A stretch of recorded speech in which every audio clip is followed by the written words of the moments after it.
আগামীকাল ভোর রাতে সেহরির মাধ্যমে শুরু হবে মাহে রমজান। পয়লা রমজানে সকলেরই চাই ভালো ভালো খাবার খেতে। তো আল্লাহ যার রুজিতে যেমন লিখেছে সে তেমনই খাবে। তো দেখি আল্লাহ পাক পয়লা রমজানে আমাদের রুজিতে কি কি লিখে রেখেছে। এটা হচ্ছে দেশি মুরগির মাংস। আগামী 1 মাসের মধ্যে দুপুরে রান্না বান্না আর খাওয়া দাওয়ার কোনো ঝামেলা নেই। আজকে দুপুর বেলায় হবে দুপুরের খাওয়া শেষ। তো যাই হোক, আজকে দুপুরে রান্না করব দেশি মুরগির মাংস আর বড় একটা মেটে আলু। তো রোজা থেকে মেটে আলু কেউ খেতে চাইবে না, সেজন্য আজকে দুপুরে এই আলুটা সবই রান্না করব। আলুটা বেশ বড়ই ছিল। সম্পূর্ণ আলু থেকে ঝাঁকাটা আমি কেটে রেখে দিয়েছি লাগানোর জন্য। ভাত রান্নার জন্য চাউল ধুয়ে চুলার উপর বসিয়ে দিয়েছি। মাটির 2 চুলা তো 1 চুলা খালি যাচ্ছে, সেজন্য আলু রান্নার মাছটা ভাজতে বসিয়ে দিব।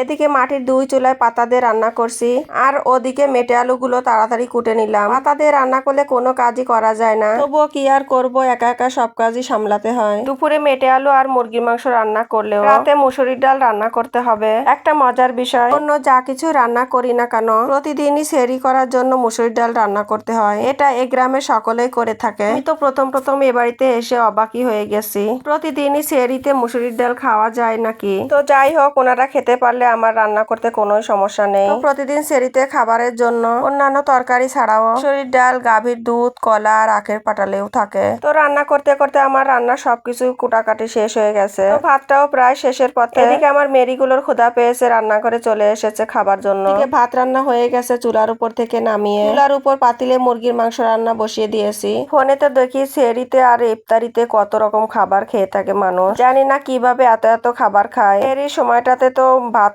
মুখে তুলতে ইচ্ছা করে না, সে যত বড়ই ভালো খাবার হোক না কেন। আর ইফতারির সময় 1 গ্লাস শরবত খেলেই জান ভরে যায়। তো যাই হোক, মাহে রমজানের এই পবিত্র মাসটাতে সকলেরই রুচি যেন আল্লাহ পাক ভালো রাখেন। যার রুচিতে যেমন চাইবে সে যেন তেমনই খেতে পারলে শরীর সুস্থ থাকবে আর 1 মাসের রোজা সম্পূর্ণ করতে পারবে। তো যাই হোক, কথা বলতে বলতে আমার মুরগির মাংস আর মেটে আলু রান্না শেষ হয়ে গেছে। চুলার উপর গাভীর দুধটাও গরম করতে বসিয়ে দিয়েছি, আর রান্নার সাথে সাথে দুপুরে খাওয়া দাওয়া শেষ হয়ে গেল।